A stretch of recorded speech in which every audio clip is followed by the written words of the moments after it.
მოგესალმებით. კოალიცია ცვლილებისთვის სახელით გვინდა გავაკეთოთ განცხადება.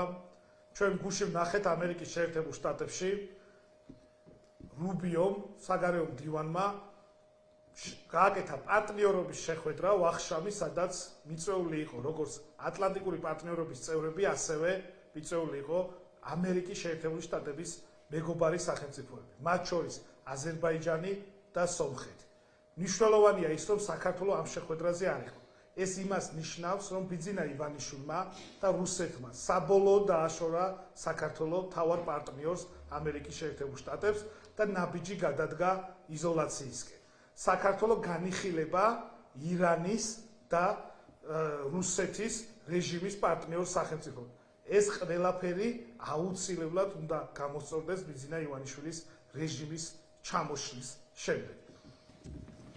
მოგესალმებით. რატომ არის საქართველოს საერთაშორისო იზოლაციაში? ამას აქვს ორი ძირითადი მიზეზი. პირველი, არავინ ქვეყნის ფარგლებს გარეთ არ აღიარებს გულისხმობ ცივილიზებულ სამყაროს, არ აღიარებს და არ ცნობს ივანიშვილის ხელისუფლებას როგორც ლეგიტიმურ მთავრობას.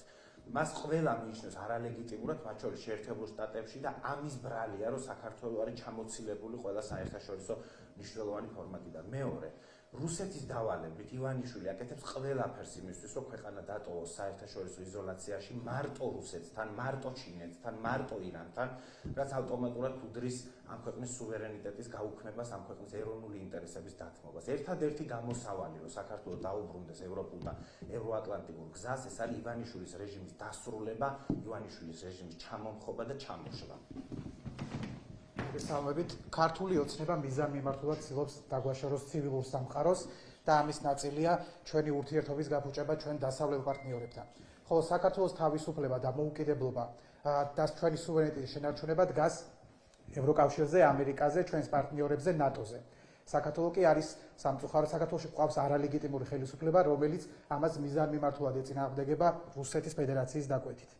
მე ასევე მინდა კოალიცია ცვლილებების სახელით გითხრათ, რომ ჩვენ უერთდებით 27 სექტემბერს დაანონსებულ დევნილების მიერ დაანონსებულ აქციას. 27 სექტემბერი მოგეხსენებათ არის სოხუმის დროებით ოკუპაციის დღე, ამიტომ ჩვენ უერთდებით ამ აქციას 27-ში ვიკრიბებით გმირთა მოედანზე 19 საათზე, შემდეგ კი მივდივართ მარშით პროტესტის სიმბოლურ ადგილას რუსთაველზე. არა რუსულ რეჟიმს, არა რუსულ მთავრობას.